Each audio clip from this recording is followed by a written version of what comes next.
All right. Welcome back, everyone, for another deep dive. You know the drill by now. We take one source Yep. and we just wring it dry. Squeeze every last drop. There we So go. we're going to get all the good stuff out of this one. Today, we're looking at the Complete Idiot's Guide to Weight Training. Oh, a classic. ISBN is 07865-42519. Now, don't let that title fool you. No. Even though it says it's for idiots. Right. A long time. Since 2000. Multiple editions. Yeah, this is a well-established guide. We're going to be your Sherpas, We'll guide you through the peaks and valleys of weight training. so you can get strong and not feel lost. That's the goal, right? Yeah. No more feeling like you need a personal trainer just to understand the basics. Exactly. We're going to make it clear, concise, and actionable.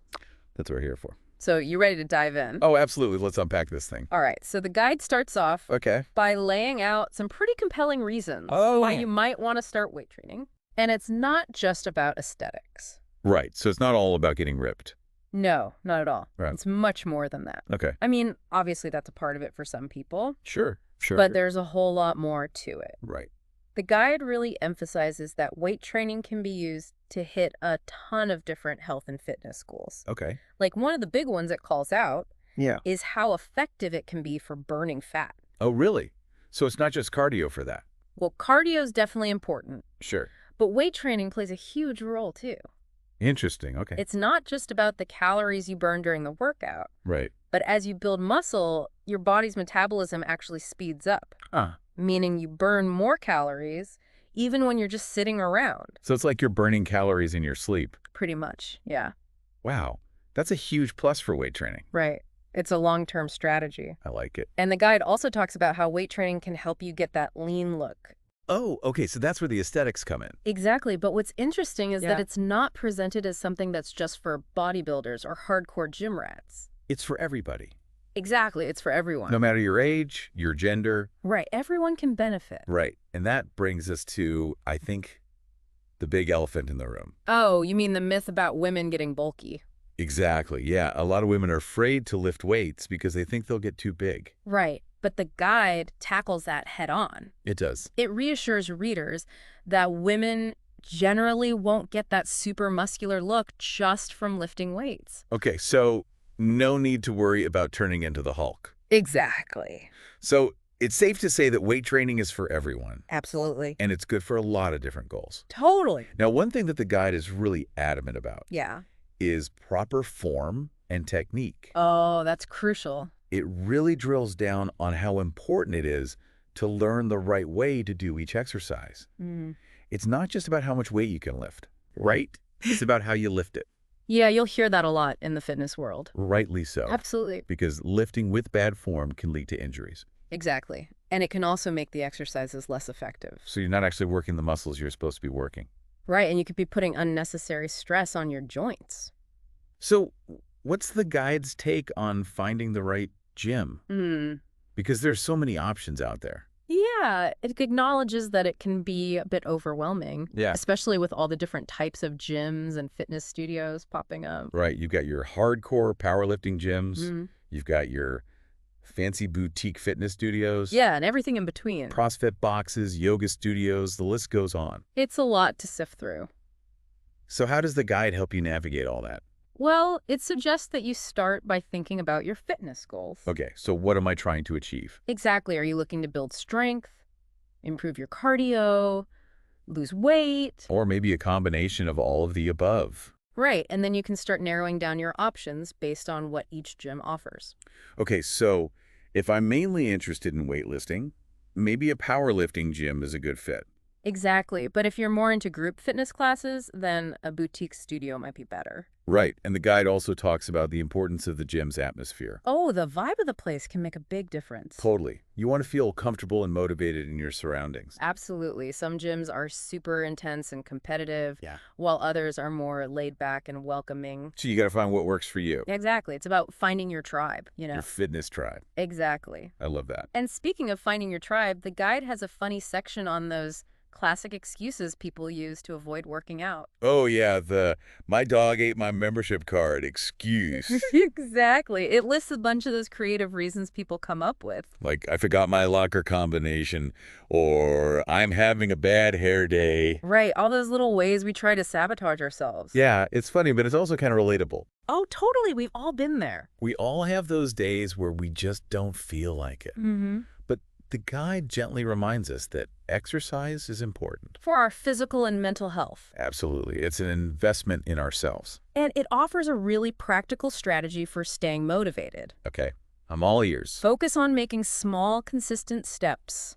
Okay, so don't try to do too much too soon. Exactly. Start with something manageable, like 10 or 15 minutes a day. And gradually increase from there. Right. The key is to make it a habit. The sustainable habit. Exactly. Okay, so let's say I found my gym, I've overcome my excuses, I'm ready to work out.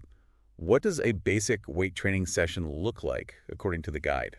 So the guide recommends that every workout includes 3 key phases. Okay. A warm-up, Okay. the actual weight training exercises, Gotcha. and then a cool down. Okay, so it's like a sandwich. Yeah, kinda. The workout is the meat in the middle. Right. And you need the warm-up and cool down to, like, buffer it.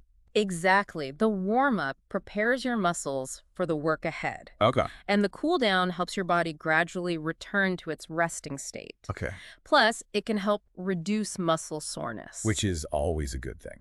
Always. So for the weight training part, Yeah. what kind of exercises are we talking about here? Well, the guide covers a really wide range of exercises for all the different muscle groups. Okay, give me some examples. Sure, for your legs. Okay. It's got squats, leg presses, leg extensions, and leg curls. Right, so all the leg day staples. Yep. Then for your chest, Okay. there's the bench press, incline press, and dumbbell flies. Classic chest exercises. Exactly. And then for shoulders, Yeah. it's got military press, lateral raises, and front raises. So we're hitting all the major muscle groups here. Absolutely. For back, there are pull-ups, lat pull-downs, and rows. Back is so important. Yeah, it's crucial for posture and overall strength. Mm-hmm. Then for arms, there are bicep curls and tricep extensions. To get those guns popped. Laughs. Yeah, if that's your goal. And of course, we can't forget about the core. Oh, the core is essential. Abs and all that. Right. The guide emphasizes the importance of a strong core for stability and injury prevention. Okay, so we've got our exercises. Mm-hmm.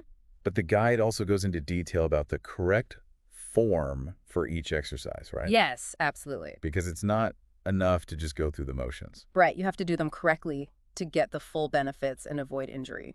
So can you give me an example of what that looks like for a specific exercise? Sure. Let's take the barbell squat, for example. Okay, a classic. Yeah, the guide really emphasizes keeping your abdominal muscles engaged Okay. and your back in a neutral, straight position throughout the entire movement. Okay, so no rounding that back. Exactly. That's a common mistake, Right. and it can put a lot of stress on your spine. So flat back, engaged core. Right, and then you want to control the movement both on the way down and on the way up. No bouncing at the bottom. No bouncing, nice and smooth.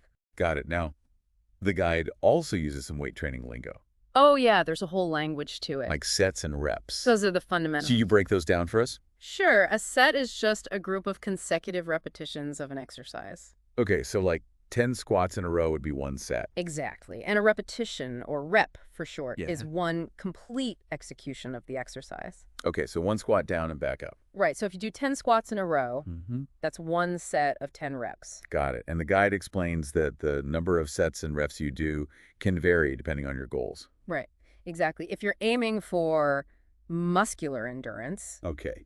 you might do more reps with a lighter weight. So like 12 to 15 reps? Something like that, yeah. Okay. But if you're focusing on building strength, Mm-hmm. you might do fewer reps with a heavier weight. So like 4 to 6 reps. Exactly. And what about rest between sets? Oh, rest is super important. Okay, how much rest are we talking about? Well, it depends on the intensity of the set and your goals. But generally, you want to rest long enough for your muscles to recover. So you can hit the next set with full force? Exactly. And the guide also stresses the importance of rest between workouts. Okay, so you're not lifting weights every single day. Right. You need to give your muscles time to repair and rebuild. So rest days are just as important as workout days. Absolutely. And this is where nutrition comes in. Oh yeah, you can't out-train a bad diet. Exactly. The guide highlights the importance of protein for muscle recovery and growth. Makes sense. Protein is the building block of muscles. Right, and it's made up of amino acids. Okay. Which are essential for muscle repair. So we need to make sure we're getting enough protein in our diet. Absolutely. And the guide recommends consuming protein within a couple of hours after a workout. To help those muscles rebuild. Exactly. Think of it as refueling your body after a hard workout. Okay, so we've covered the basics of weight training. But what about those aches and pains that sometimes come with it? The joys of muscle soreness. Yeah, the guide talks about listening to your body. It does. It stresses the importance of paying attention to any pain or discomfort you feel while you're exercising. Okay, so if something hurts, stop doing it. Right. Don't push through sharp pain. Especially if it's a new pain. Exactly. It's better to err on the side of caution. Okay, consult with your doctor if you're not sure. Always a good idea. Now, the guide also addresses some common workout discomforts. Like lower back pain. Yeah, a lot of people struggle with that. It does, and it suggests that strengthening your core muscles can often help alleviate it. So those planks and crunches are actually paying off. Exactly. They're not just for aesthetics. Right, they're functional too. Absolutely. And the guide also talks about delayed onset muscle soreness. DOMS, yeah. Right. That's the soreness that kicks in a day or two after a workout. It can be brutal. It can be, but it's usually a normal response to exercise. Okay, so it's not necessarily a bad thing. Not necessarily. It just means your muscles are adapting and getting stronger. So embrace the soreness. To a certain extent, yeah. Now, once you've mastered the basics, the guide also introduces some more advanced training techniques. Right. It mentions things like supersets and split routines. Okay, what are those?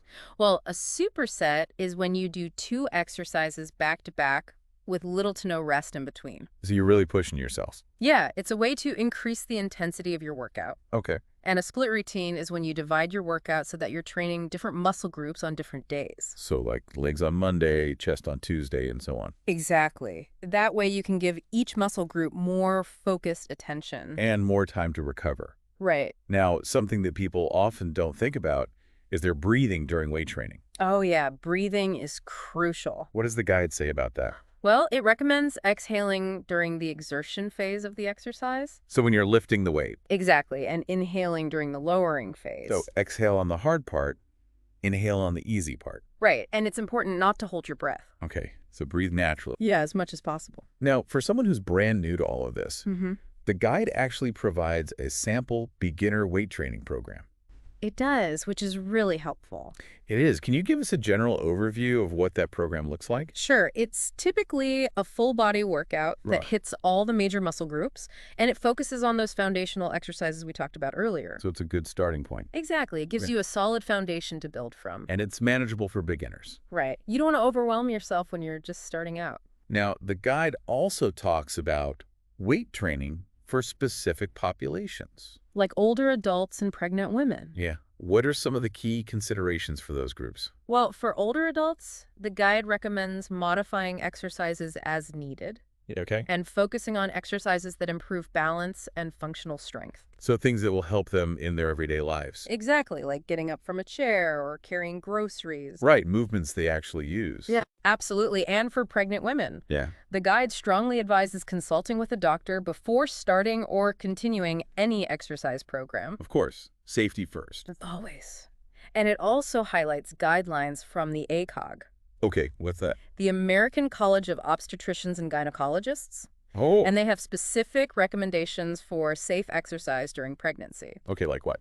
Well, one is to avoid exercises lying flat on your back. Especially in later stages of pregnancy. Right. Okay. Another is to perform all exercises in a slow and controlled manner. Okay, no jerky movements. Exactly. And staying hydrated is also crucial. Of course. And it's important to be aware of any warning signs. Okay, like what kind of warning signs? Things like dizziness, shortness of breath, or vaginal bleeding.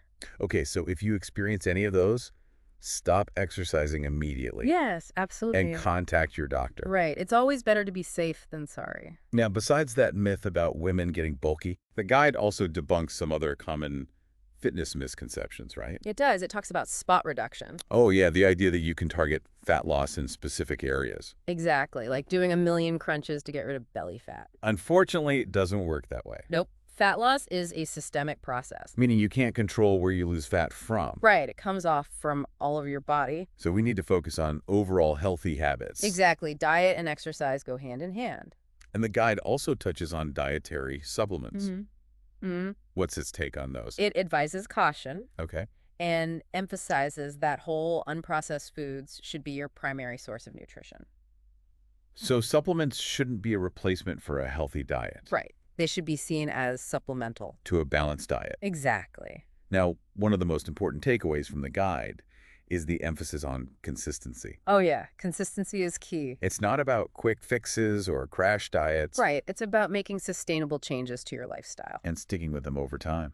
Exactly. It's a marathon, not a sprint. So we need to set realistic goals and be patient with ourselves. And celebrate our progress along the way. No matter how small those wins may seem. Exactly. Every little bit counts. Well, there you have it. We've reached the end of our deep dive into the Complete Idiot's Guide to Weight Training. We've covered a lot of ground. We have, from the benefits of weight training to the different types of exercises. to the importance of proper form and technique. And everything in between. Hopefully, this deep dive has given you a solid understanding of the fundamentals of weight training. And inspired you to start your own fitness journey. Or maybe tweak your existing one. Either way, we hope you found it valuable. Now, here's something to think about. Okay. How could incorporating just one or two of the principles we discussed today change your perspective on your own physical fitness? Interesting question. And what you're capable of achieving? I like it. What small, actionable step can you take this week to move you closer to your fitness goals? Maybe try a new exercise. Or set a realistic workout schedule. The possibilities are endless. That's something to ponder until our next deep dive. We'll see you then. Take care, everyone.